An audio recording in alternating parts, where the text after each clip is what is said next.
Morning, everyone. Welcome. Joe Scarice, your founder and host of the Creative Birth Strategy House and live at the Creative Birth Strategy podcast. I want to thank everybody for coming in this morning. We'll get started here in just a couple of minutes. Another great subject to discuss. What are most important factors in real estate lending for you? Always want to put a good shout out for our sponsors. We have Lendmark Capital, which I am now the head of origination and lending.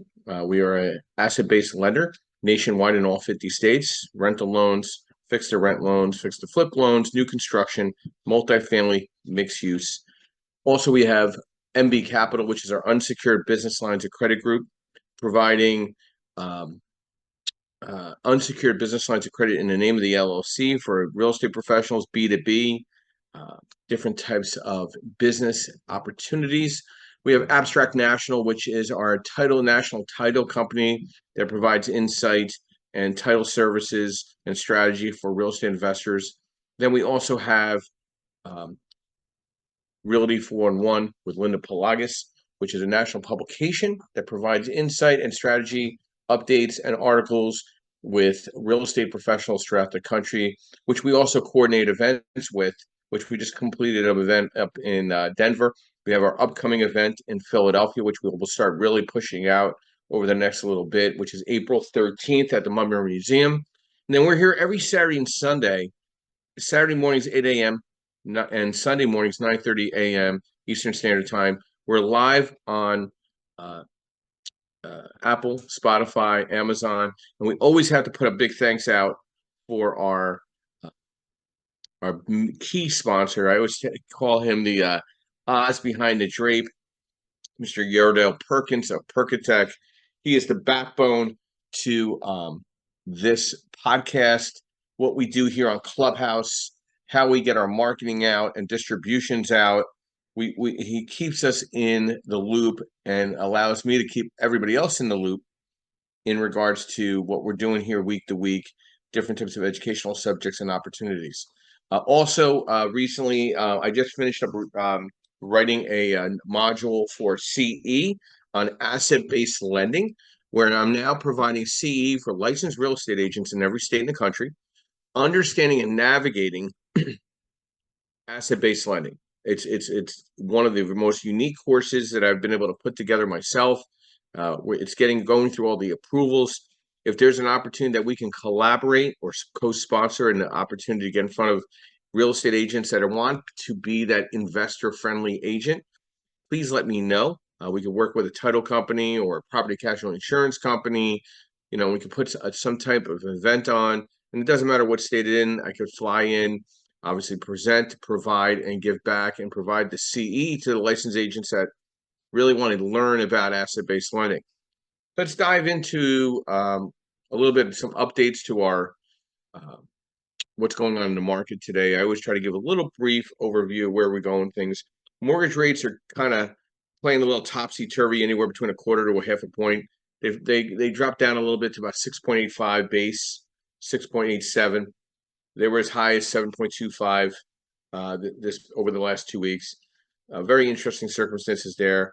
Apartments rents are kind of falling in certain metro markets. Kind of keep an eye on the market rents. I'm also starting to see appraisals come back a little lighter.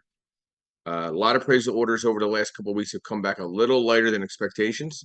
So keep an eye on that. I'd be careful, and when you're putting together your numbers to better understanding after repair value and also your market rent, I would pull back a little bit and be a little more conservative because you're starting to see some impact. Also, the demand for industrial real estate has surged, which has been pretty interesting. It's you're going to see a big problem in the commercial office retail space for quite a while now. Occupancy is very topsy-turvy or low. You're going to see a lot of conversion announcements in a lot of the urban settings throughout the country, east of the Mississippi as well as west of the Mississippi. You're going to see warehousing, industrial, and more of the agricultural or rural areas prosper quite well. So keep in mind, some of those are some things that are out there right now that you want to keep your eye out. So The discussion this morning is what are the most important factors in real estate lending for you? And I put an article together on LinkedIn. I usually try to put an article or two to the subject at hand that we're discussing on that weekend. So if you want to follow me or connect with me on LinkedIn, please do so. I love staying connected with everybody.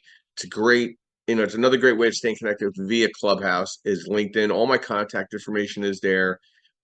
Anything that you need, insight, website work, so anything that you need to have a discussion about, whether it's lending, whether it's strategy, whether it's social media analytics, just reach out to me via LinkedIn or Instagram for that matter, and we can set up a strategy talk. So, there's some very important tips and strategies in real estate and lending, and knowing your financial situation is probably the number one option to look at. Understanding your own financial position thoroughly, knowing your credit score, debt to income, and how much you can afford to borrow. Know what your buying power is. I have too many conversations with investors that don't know what their credit score is. I'm like, how do you not know what your credit score is? How do you not have an Experian account to know what your credit score is? Also, researching lenders. There's so many layered lenders out there. There's brokers or broker bankers. There's traditional lenders that are claiming to be non-QM. Really do the homework to see who is the most non-layered lender that's out there. You want to go to the balance sheet lenders. You want to go where the money is being peeled off without a lot of cost. Okay.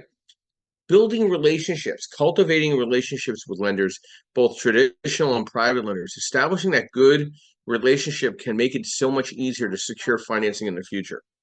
And then understanding loan types.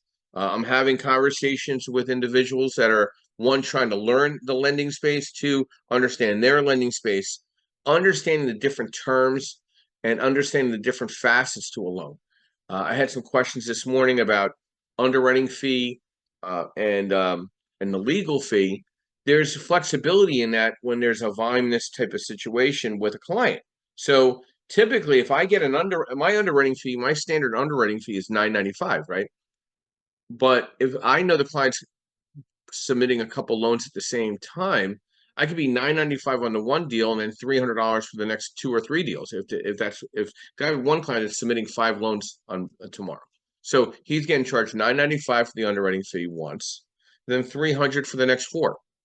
Now the legal fee, a lot of hedge funds or balance sheet lenders such as myself don't have in-house counsel to do the legal process, but there's always typically a legal fee. That's kind of a flat fee of $9.50 a loan. Okay, so that's kind of where the costs come in when it comes to closing in a non-QM space. And then obviously there's the appraisal, which people are thinking appraisals are still at $400 or $500. They're not. They're between more $500 to $650 right now on a single family, 2 through 4, about $650 to $700, and then so on and so on. So you really need to understand what type of loan type. Like, to me, is it a 30-year fixed? Is it a fixed to rent? Is it a fixed to flip? Is it new construction? Is it a bridge from a bridge?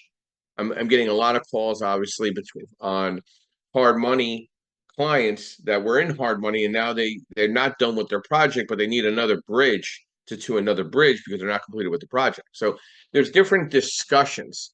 You need to be proficient and confident and competent with that. Preparing a strong business plan. Lenders will want to see a solid business plan that outlines your investment goals, strategies, and expected returns. Make sure your plan is well researched and realistic. So what I do to better understand a client when it comes to real estate, I send them what I call a data tape. I want to see what their real estate investment portfolio looks like, good, bad, and indifferent. Also understanding what you need for a down payment. Most lenders will require a down payment for real estate investor loans. Make sure you have enough cash on hand to cover the down payment as well as any closing costs. So you really need to understand what you need to put down on a property. I'm not a big fan of the bait and switch advertising that's out there, which is really false, of 100% financing. If you get it, God bless. I've never had the opportunity to get 100% financing on purchase and rehab. Good luck with it. If you claim that it exists, good. Keep going to that lender until they run out of money. But I know in my world, you need skin in the game. whether it's 10, 15, or 20% on the purchase on the rehab side, or 20 or 25% on the standard purchase side. You're going to need to have money into the deal. And that's why I refer a lot of my clients to get unsecured business lines of credit so they stay liquid and they stay very fluid in providing opportunities for themselves when it comes for down money. Understanding and considering understanding the property really intimately. You should know what the square footage is. You should know what type of renovations need to be done. What are the relevant renovations that are being done in the surrounding markets? Understanding your surrounding markets, mitigating the risk as well. Being aware of the risk involved in real estate investing and taking the steps to mitigate. Are you going to self-manage? Are you going to hire a property management company? What's the deferred maintenance look like on a property like the one that you're looking at? Are you going Section 8 or are you going market rent? And how is that going to impact deferred maintenance and vacancy? Okay, so there's a lot of moving parts there that you need to keep in consideration. Understanding and building your credit, whether it's through your business, your LLC, and understand how to build that credit out to keep creating more lines of credit and opportunities through your business, trying to stay away from your personal credit. Stay informed. Keep yourself updated on changes in the real estate market and lending industry. This will help you make informed decisions and adapt your strategies as needed. And I always tell people, sign up and get that RSS feed from Mortgage News Daily. Understand what's going on in the market, whether it's the rate or articles. I'm typically posting 1 or 2 articles a day from Mortgage News Daily's DS News, Housing Wire. I want to stay in a know. Following some of these tips, you can increase your chances of securing really good financing on real estate investments and ultimately achieving your investment goals. Good morning, Joseph. Welcome. Brief overview, who you are, what you do, and thoughts to the discussion this morning. What are the most important factors in real estate lending for you? Good morning, Joe.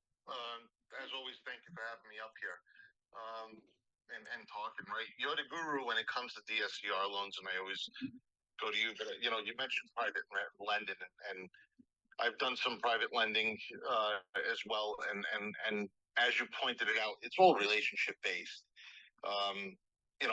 You can't just give your money out to just anybody.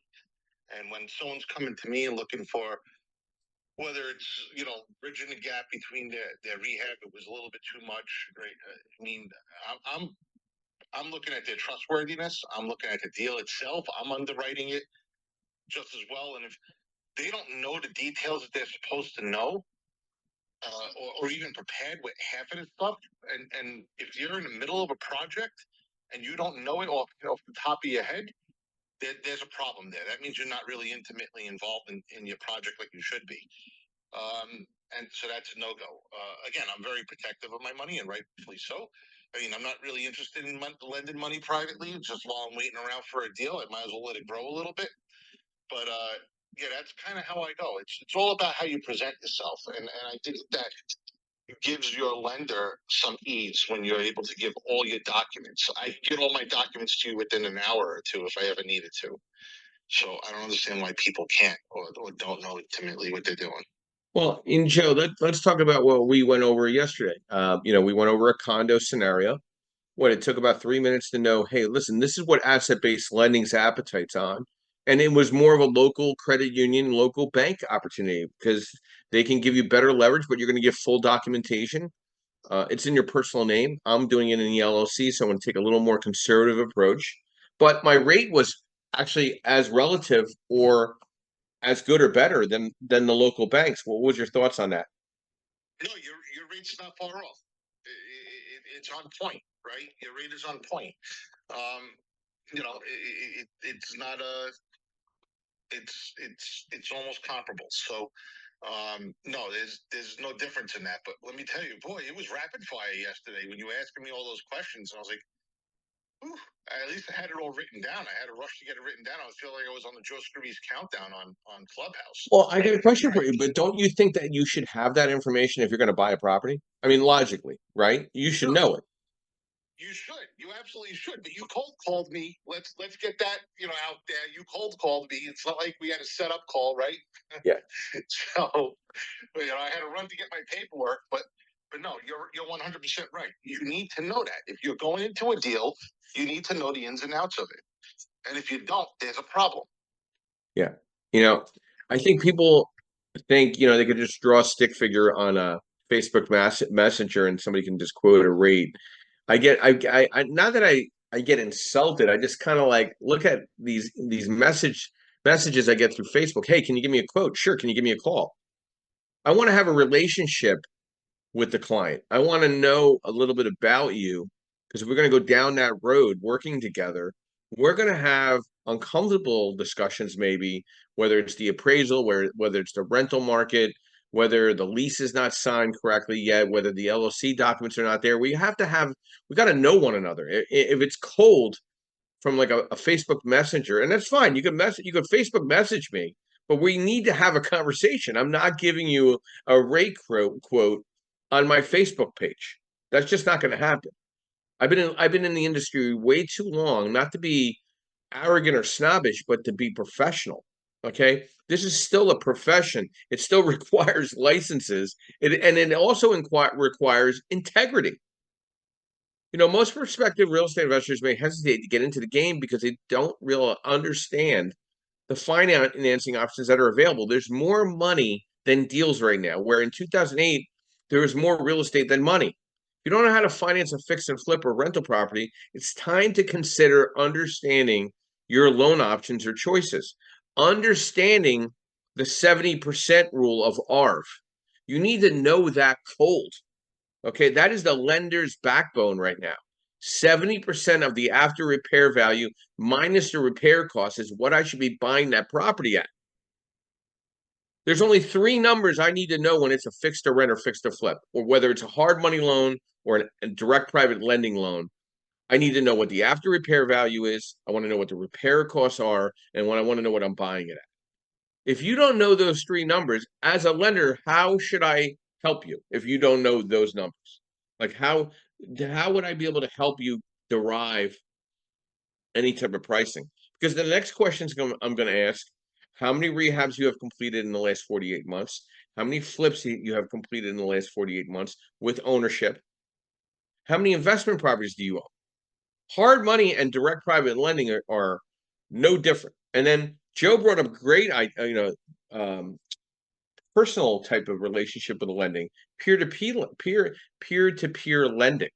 When you're lending to somebody that's a peer and you're kind of like, hey, listen, I'm sizing you up, but I got to make sure I'm getting my money back. There's too many people that think they have such a great deal and don't need the credit requirements and the cash requirements, and I should ride the entire responsibility for your successes.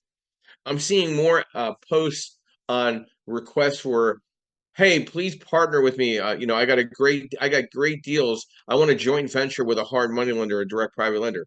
I don't want to be your business partner. I have enough moving parts being your lender. Why would I want to take now the additional risk for you to make all the money? Yeah, I'm going to make money. Don't get me wrong. But why should I have to? I have enough people that are qualified. There's enough people out there that have 700 scores, 50 to $100,000 in the bank, have an LLC, have a brain on their shoulders, and know how to underwrite a deal with some basic tools that we provide, actually complementary. I'm also seeing another thing. Everybody wants to be a mentor. Everybody wants to teach about their work, their savviness. I will never provide a paid course where that you're going through a module like that. I'm strictly going to provide education, insight, and strategy, and stay a true licensed professional. I have nothing against a lot of these workshops. I attend them as a vendor. I speak at a lot of them as a presenter. But there's only so much money you should invest before you actually get into the deal. Okay. So fixed to flip loans and DSCR loans, fixed to rent loans, new construction loans, multifamily 5+ units, mixed use with residential commercial blend. You can take all the workshops that you want and that knock yourself out. At the end of the day, you need to sit down with your lender, understand your financial capability, and understand what is the lending criteria to that actual physical. Not every property is the same. Every property works at a different engine block. Some are working on a 4-cylinder, some are working on an 8-cylinder, some are working on a 6-cylinder. You need to understand lending. You can take all the workshops in the world. You can hang out with all the multifamily residential gurus. At the end of the day, they all need a lender. Okay, not everybody's buying cash. Eventually, somebody needs a mortgage, and eventually that property needs to be underwritten. So, shouldn't you be proficient in understanding how to price a deal out and be in control of your destiny with your lender? Dave, good morning and welcome. Brief overview who you are, what you do, and thoughts to our discussion this morning. What are the most important factors in real estate lending for you? Morning, Joe. Good morning, everybody. I'm Dave DeVito. I'm a licensed real estate solutions specialist here based in Fairfield County, Connecticut, just outside of New York City. One-time wholesaler. I combine the two to give sellers and buyers options to transact ethically with high integrity. And I am also an investor myself, and I work with Joe as a private money affiliate lender. Great topic, Joe. It is always, for me, as in any vendor relationship, it's all about service for me, which tends to go into the relationship. And that's why I've enjoyed working with you, because I know that you are on your business and you work really hard and you're engaging. As I say, the best ability is availability. And it's really troubling when a lot of these vendors and lenders that I dealt with in the past will just take forever to work your business. Time is money, and so that's a big one. And then obviously integrity, we can go down that line too. But getting a little bit more into the business part of it, it's also a couple of other things. For me, it's just having a defined process, knowing the process, and obviously, business isn't a straight line. I understand that, but at the same time, knowing the lender's process and making sure that it's consistent. It's very inefficient and tough where every single time I might call for a loan, it's like, oh, you need this paperwork to start, which is different than the one I had just a week ago. And so learning the consistency out of respect for not just my own business, but also for transacting with my lender is key. The other thing is diversity of product. There's a lot of different ways to transact in real estate investing, and so the more options, for me as both an investor, taking out loans myself for my purchases, but also as an affiliate, trying to be an attractive option for my investor clients who have thousands of options. Obviously, the real estate space is flooded with vendors. I want to be able to kind of be known as, people call me all the time as kind of like a one-stop shop, real estate concierge, whatever you want to call it. But in trying to achieve that brand, I try to go out there and achieve as many different transactional lending options for my clients, because then I know that they know that I can, be that one. So I'm going to be their first call. And it's not possible mostly to try to achieve that with just one vendor. Joe, you and I have talked about this. You're my go-to guy, as you know, but there's certain things that you don't really offer, which is fine. I respect your focus, but just finding a diversity, trying to go out there, and whether it's gap lending or transactional lending, obviously, so I deal with a lot of wholesalers in that regard is key. Speed of lending obviously is important. You got to do an appraisal, but the ones that can do a desktop versus a traditional appraisal, yeah, you're going to pay a premium for it, but a lot of my investor clients will gladly pay that premium because they might be under a tight deadline or under the gun, and so that's another element that I look for in a quality lender. And I always look for lenders who are investors yourself, which Joe, I know obviously you are. And so, because for that, they are actually doing both sides of it. And so they get the art of the transaction. There's the art and there's the science. Obviously, all the things that you talked about earlier, knowing your numbers, knowing all the key elements as an investor before you even call your lender is the investor's responsibility. But it's also good where you've got a lender who we can kind of talk within the art. So it's not just all within a tunnel vision where they can't see the gray. That's a must in any business, is being able to kind of really navigate a transaction, working collaboratively and knowing where the give and take is. It's the investor's responsibility for proving credibility in a variety of factors, but it's also valuable when you've got a lender that's just like, it's like, well, you didn't hit these 3 black and white things or 4 black and white things, so sorry, have a good day. And so that's the other element. So I think that's a good core. There's many more, but I'll let the rest of the room kind of chime in on this topic, but it's an important one. So thank you, Joe. Thanks, Dave. And yeah, I probably am I mean, like I know exactly what I do, okay, and I know exactly what I shouldn't do, or I know what I don't do. So yeah, I know there's gap funding out there, and my form of gap funding is the unsecured business lines of credit.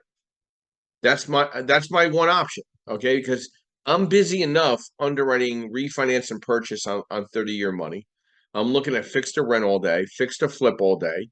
I'm looking at new construction opportunities. I'm looking at multifamily opportunities, 5 through 25, and I'm looking at mixed use with a blend of residential to commercial. There's only so much time in the day to get through 15 to 20 to 30 calls a day and get loans submitted and go to networking events and do presentations and put articles out and do social media marketing, have conversations with Yordell on social media strategies, and then have strategy discussions with clients. It's time consuming. So I try to stay in the lanes that I when somebody calls me about something, I got a call yesterday from a licensed realtor. You're a hard money lender. Yeah, I'll do some hard money, of course. What do you got? Oh, I have a deli with standalone retail, single family, single unit. Okay, what's the appeal here? So you need money for a deli, somebody that owns a pizzeria, everything's cash business, and you want to buy another all cash business. So both places don't show anything on tax returns. That's not a sexy loan for me. That's like a waste of my time. I'm like, listen, I don't lend on that. Why? It's such a great deal. It's not a great deal. It's a great deal for you, but it's not a great deal for me. I just don't have an appetite for that. I have an appetite for a good deli with food. Of course, who wouldn't? But I don't have an appetite to hard money that. And they can close up shop the next day. And then the only person that makes money on that is the realtor with the commission. So a lot of real estate agents are very confused of what hard money is and what it's for. That's not a deal for me. And that's something I'll never do. Why would I mean, you're in a very risky commercial economic market right now. Why would I put money out on a standalone deli where there's nothing? The deli goes away. It's just an empty storefront.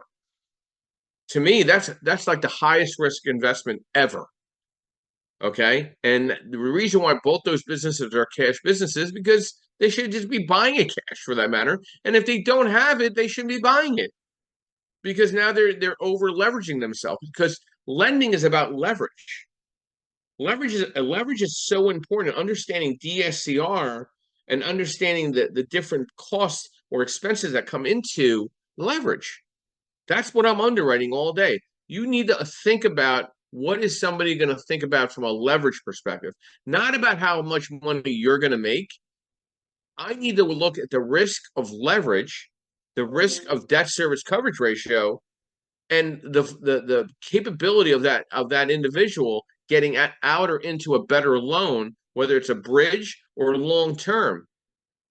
Okay, rates are what they are right in front of us.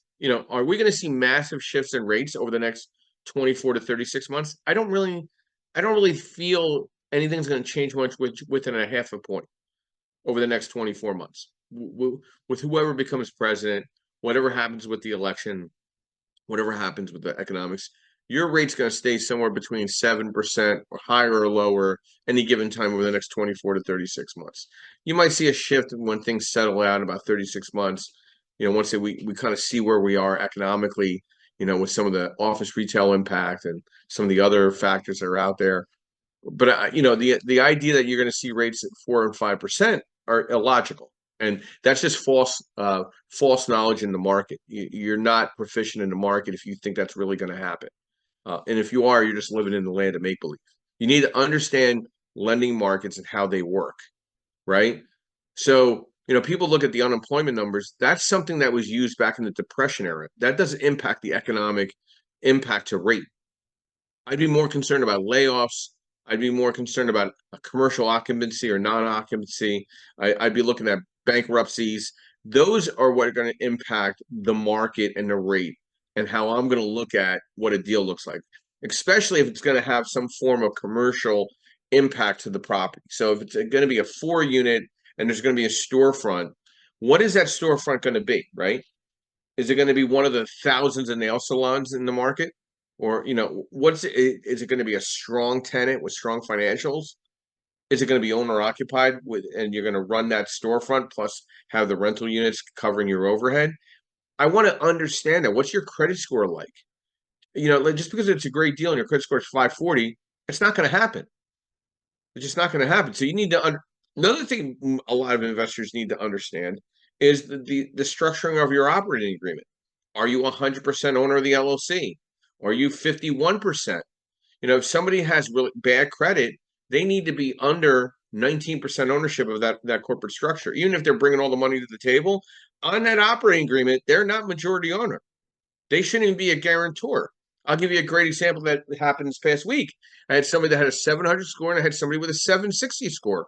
We restructured the operating agreement to the 760 score being the majority owner. Rates went down a full quarter point because the credit score was 760. So we went from 7.25, I think it was like 7.25 down to 7. That's extremely impactful over 8 properties. That was over 8 properties that were refinancing at 70% loan to value, a full quarter point. That has a massive impact on decision making, short and long term, for the client. Understanding credit score, understanding leverage, understanding debt service coverage ratio, understanding what an underwriter looks for and looks at, and what kind of worksheets you need to pencil your deals down. Understanding loan products. A lot of people, are accustomed to going to the traditional lender and the ARM option is being provided, the 5 or 7-1 ARM. In the asset-based lending space, there's a 5, 7, or 10-1 ARM with a 30-year amortized on the back end, and it's an adjustable, not a balloon, where banks are typically a balloon, and they're only a 25-year amortized environment. Also, asset-based lending offers a 10-year interest only with a 30-year amortized loan. I'm not a fan of any of that because, one, the ARM could really work against you in time, which you're seeing going on right now in the multifamily space. But the interest only, you're not paying any debt down. Now, there's a little loophole also, and then there's the 30-year fixed. There's a loophole here that we need to talk about. The prepayment penalty. Now, banks are typically standard what they offer in prepayment. In the asset-based lending space, you could have a 5-4-3-2-1, 4-3-2-1, 3-2-1, 2-1, 1 year, no prepayment. Your rate changes by 1/4 to 1/2 point on each prepayment change. Right there. But even if you took the 5-year prepay, which is the best rate available in the most options in asset-based lending, you are allowed to pay down the loan amount, just no more than 20% of the total loan amount. You could pay 5% of that loan amount down a year through the year and not impact or not escalate a prepayment penalty. It's not that you can't pay down the loan amount. You just can't pay the full loan amount off without a penalty the first 5 years or the 4 years or the 3 years or the 2 years or the 1 year.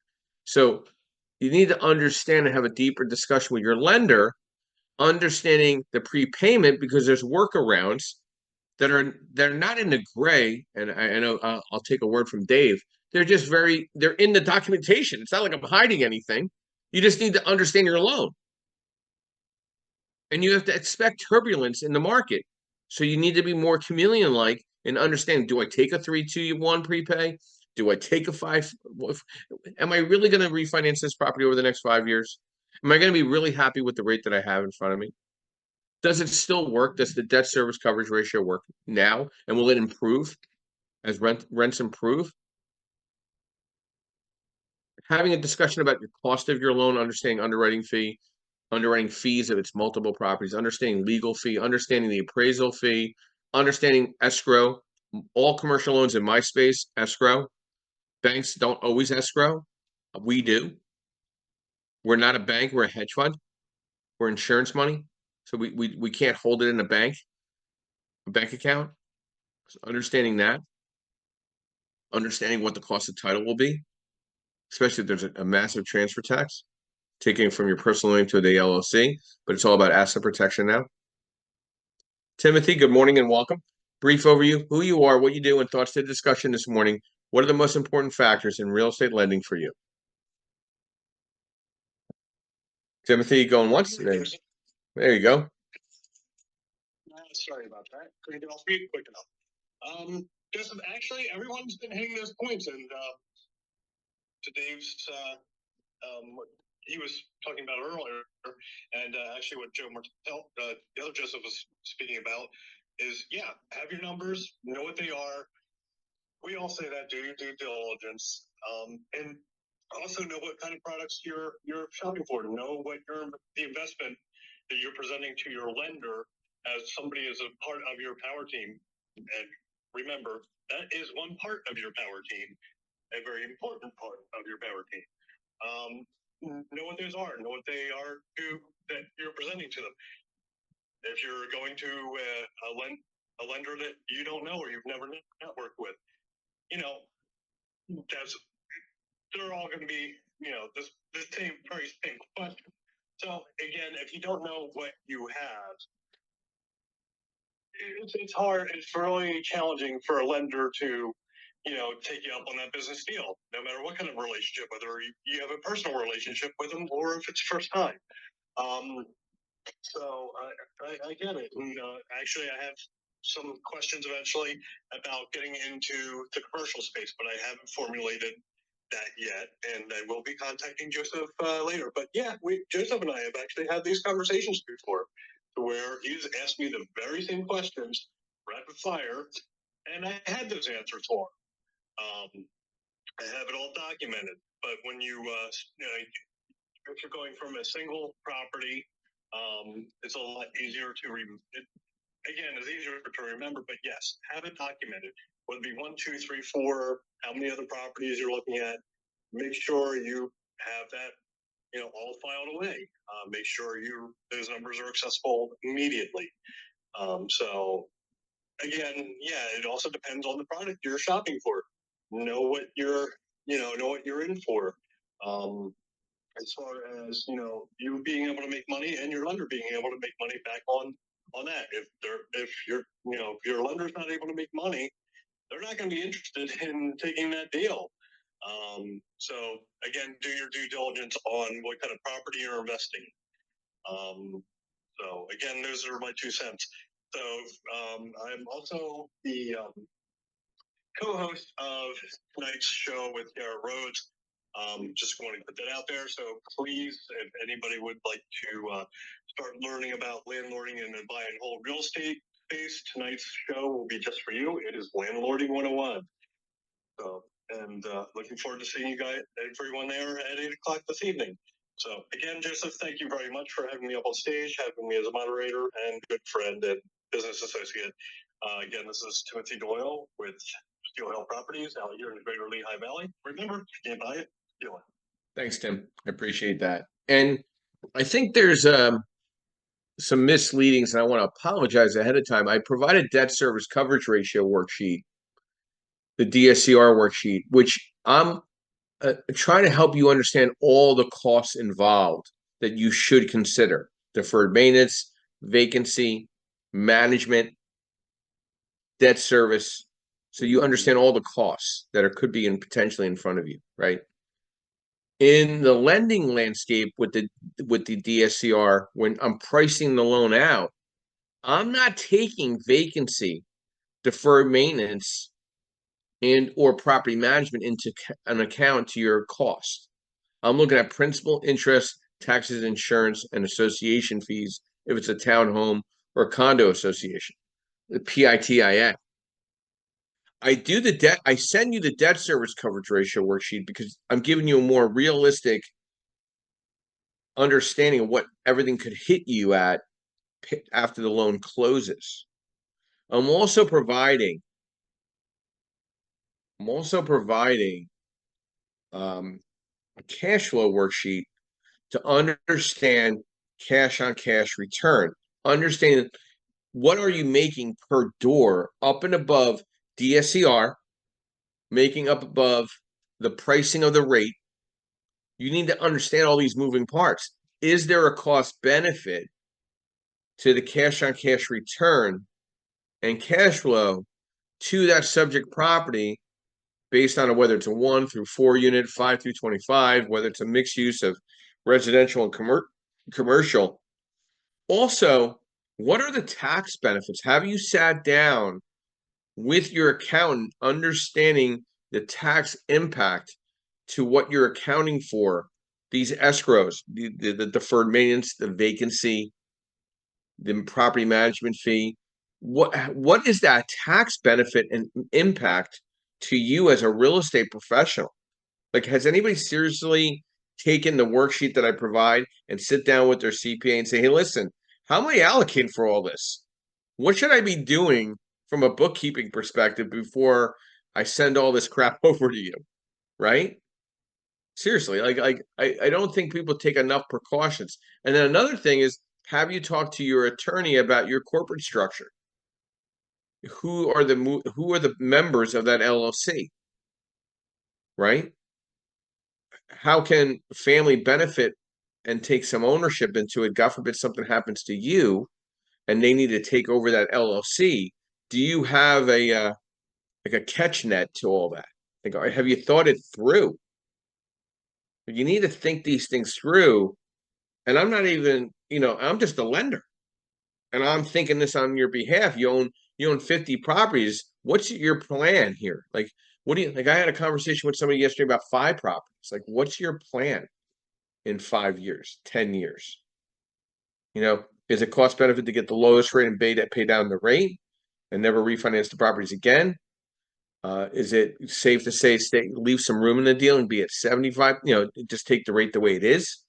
Understanding your costs and the cost benefit. Have you talked to your accountant? Does it make sense to do 1 loan or 5 loans? So you really need to walk this through simultaneously when you're talking to the lender. Like one of my many meetings today, I have a meeting with a CPA because I want to see if he makes sense for having him as one of my other CPA referral partners for some of my investor friends that have accounting issues, whether they're private lending, because he's done private lending accounting. He's done also investor lending accounting. So I want to sit down with him and understand what he's thinking, how he's thinking, who's part of his team, how can he assist my clients, and does it make sense? I'm interviewing him because I want to make sure if I hand somebody over, they're being handed over to the righteous individual to add to that investor's power team. So you got to understand cash flow. You need to understand DSCR. You need to understand the DSCR to a lender. You need to understand the tax benefits. You understand what where are these buckets going? Like, okay, great. I'm accounting for deferred maintenance and vacancy. Where's that money go? And how should I record that in a bank account? How should I be sitting in a bank account all by itself every month? Or should I be putting that in pocket and going to AC and putting it on red? Right? So you need to really understand what we're doing here. Okay. And we also have to understand appreciation and the depreciation write-off. You really want to have a clear vision of what that investment strategy looks like. Right? This is a business. You're not buying a bicycle, you're not buying a pet dog, you're buying a physical property with a responsibility of a tenant and the responsibility of taking care of that tenant under your roof. Right? There's a lot of layers to this. Knowing your market and how that's going to look, understanding the cost of financing options before investing is so important. That's why I put this book together, this module, and teaching this course as a CE instructional course for licensed real estate agents and being able to provide it nationwide it's very personal to me. I have a passion for it. I want to minimize your risk to better understand the financing piece. You could take all the workshops in the world.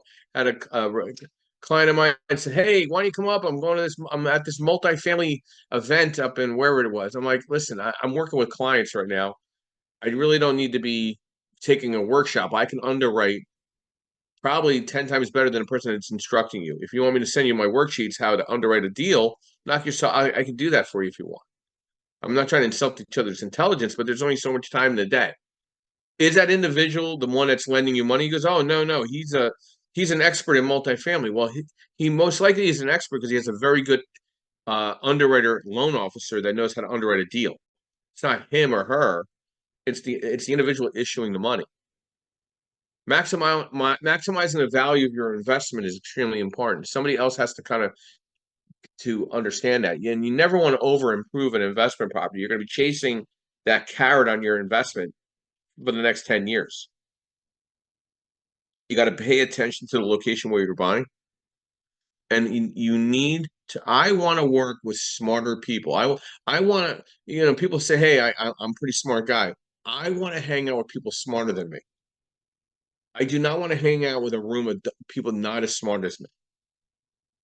Okay. I want people to excite me in the sense of testing my wit in a good, positive, passionate way when I'm talking real estate. Is that why you hang out with me? That's still up for debate, Joe. So again, there's recovery once you buy a property. There's expansion once you buy that property. There's hyper supply when you're buying that property. There's recessionary impact when you're buying that property. You need to invest through your LLC. You need to grow your network. You need to learn how to find good spots and good deals that make sense for you.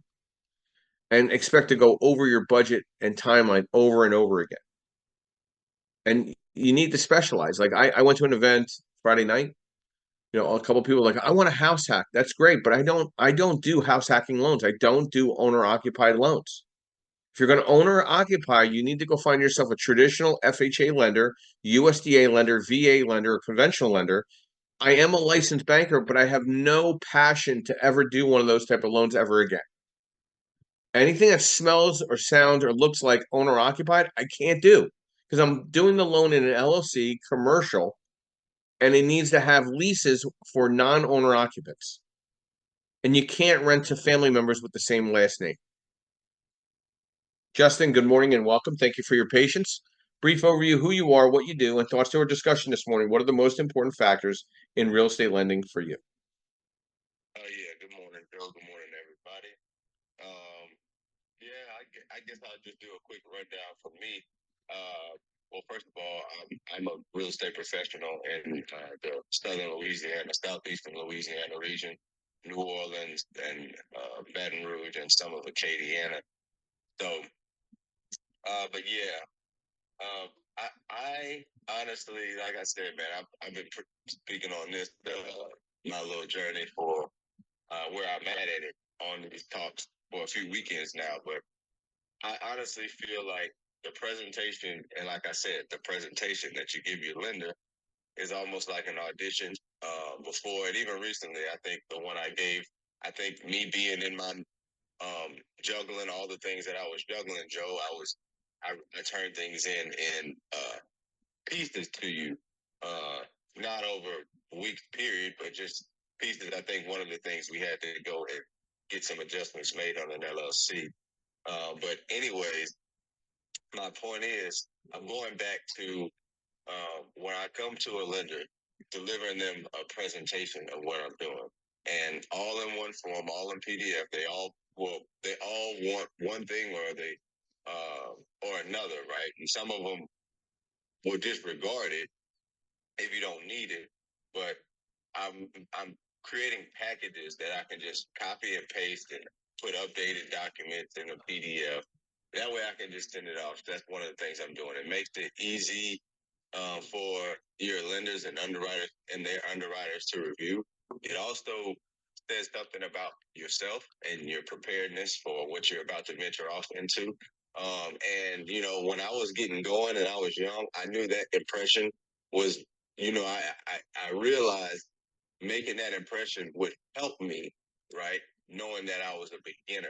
And so, like I said, in panic mode, there have been instances where I've just been juggling a lot of things and didn't put it in that fashion. And, like I said, knowing better and doing, when you know better, you're supposed to do better. So I just think this is the part where you're really pitching your deal. This is really the only time you should have to pitch your deal is to your lender.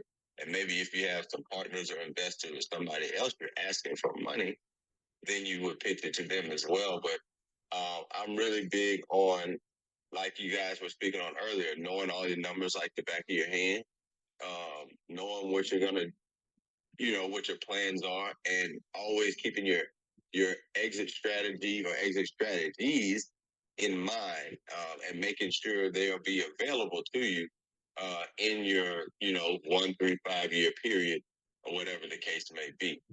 So yeah, Joe, just be ready to answer all the questions for your lender, and and consider your lender a partner in your deal, even if they're not on the LLC. That's just my 2 cents. Thank you, Justin. And I always appreciate you being here. You've been part of this group right from the very first day, 2 years ongoing, and I really appreciate you being part of this growth of where we're at. From a start as the anti group, on Clubhouse. We went to a very integrous space and went really deep into it, and we started having events, and then we started getting into the podcasting and the marketing and things of that nature. And Justin's been there from the very beginning. My questions are very simple as a lender, right? And lenders should try to keep it simple. This is not very complicated. I know people want to tell you the story. And like I tell people, I'll listen to the story. No, I have no problem listening. I'll even put it on mute and let you talk to you. You can't breathe anymore. Okay. But at the end of the day, there's specific questions and specific answers, right? It's basic information. Who are the borrowers? What are their full names? What's their credit score? What's their reserves? Checking, savings, retirement, lines of credit.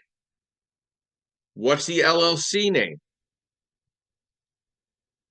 What's the address of the property? What's the asset type? Single family through 4 family, 5+ units through 25+ units. Does it have a commercial blend of mixed use? What is the property? You should be able to tell me. Oh, it's a single family with an ADU. That means it's a single family and it has an ADU, but it's designated single family, and that's fine.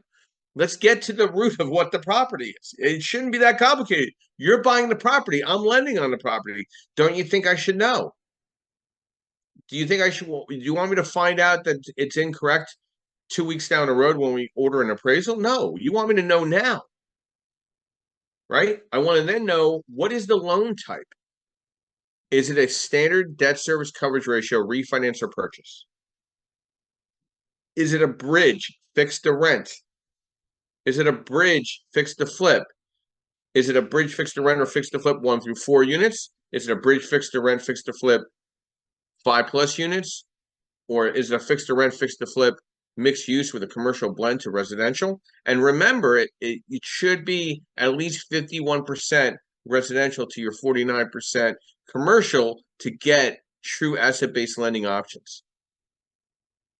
I'm seeing more now investors either shrinking or eliminating the commercial presence in a lot of these properties and to going fully residential. They see the opportunity and they see less of opportunity having a commercial presence as much as possible.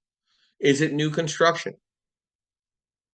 Is it a bridge from a bridge? Say you have a project that's in asset-based lending or direct, hard money, and you just didn't get the project done in a timely manner, and the loan's being called. Do you need another bridge? Right? I'm not a lender that does second position loans. Supposedly they exist. I don't have anything to do with that type of lending. I don't want anything to do with that lending. Okay, I know what I'm very good at, right? If you say there's somebody out there that's doing it, go to them. Why are we having a vast conversation on this? Because I can't do it, right? I can provide unsecured business lines through the LLC as long as your credit's above 700. Now, know what your credit score is. 660 to 680, 680 to 700, 700 to 720, 720 to 740, 740 to 760, 760 to 800.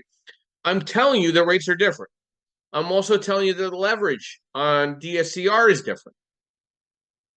It's not I'm deciding on this. This is our industry standards.